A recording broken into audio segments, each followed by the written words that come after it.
The judicial branch is one of three branches of the federal government. The judicial branch includes criminal and civil courts and helps interpret the United States Constitution. If the federal government were like a basketball game, the judicial branch is much like the referee that helps settle disputes. The executive branch and the legislative branch are often like the players in the game, trying to score points against each other, and the judicial branch is there to clarify the rules and make sure each side is acting fairly. The judicial branch is able to do this through its special power, known as judicial review, and as part of the process of checks and balances between the three branches of government. The main body of the judicial branch is the Supreme Court. It is the top court in the United States, and no other court can challenge it. The main job of the Supreme Court is to interpret the Constitution. Like being a referee when two players cry foul, it is the Supreme Court's job to decide who is correct. There are 9 justices who sit on the Supreme Court. The odd number of justices is meant to reduce the chances of ties during cases, and thus, for the Supreme Court to decide a case, they simply need a majority of justices to agree. Being a justice on the Supreme Court is a prestigious and powerful position. Not only is their job important, but once they are officially appointed and confirmed, they serve for life. Supreme Court justices never have to run for re-election or seek reappointment. This gives them a lot of freedom to do the job as they see fit, without consequences. In addition to the Supreme Court, the judicial branch is made up of lower courts. These courts serve under the Supreme Court and help manage the workload. There are simply too many cases in the court system for the Supreme Court to hear them all, so these other courts help. The Supreme Court then handles the most important cases. The 3 branches of the federal government each have the ability to keep the others from getting too powerful. In other words, each branch helps balance against the other branches by checking their powers. The other branches of government can check on the judicial branch through the nomination and appointment process.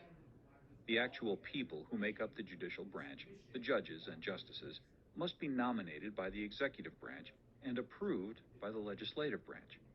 This gives the other branches of government an important say in what kind of people will work for the judicial branch. This is a very important process, especially since these justices serve for life. Additionally, under extreme circumstances, the legislative branch may remove members of the judicial branch through a process known as impeachment. While this has only occurred rarely and has never occurred with a Supreme Court justice, it still represents the ability of the legislative branch to balance against the powers of the judicial branch.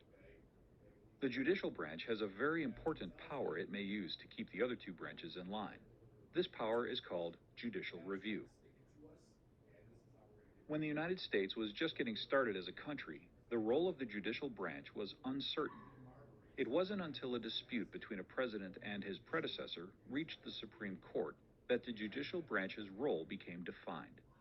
This case, Marbury versus Madison, held that the Supreme Court's role was to settle questions about the interpretation of the Constitution. This is called judicial review.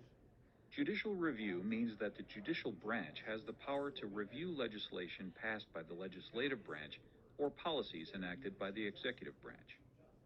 The way judicial review works is that the judicial branch interprets the Constitution to determine if the Constitution allows these laws and policies.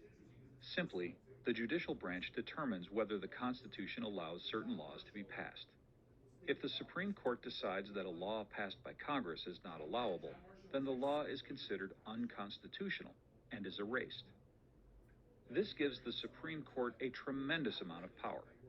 Imagine a law that everyone wants. Congress passes, and the president signs, only to have the Supreme Court determine it to be invalid and erase the whole thing. The judicial branch is one of 3 branches of the federal government. The judicial branch includes criminal and civil courts and helps interpret the United States Constitution. As we learned, the most important part of the judicial branch is the Supreme Court. The Supreme Court's role is to interpret the Constitution and limit the powers of the other branches of government. The Supreme Court's power to do this is its power of judicial review, where it determines which laws and policies are constitutional or allowable and which are not.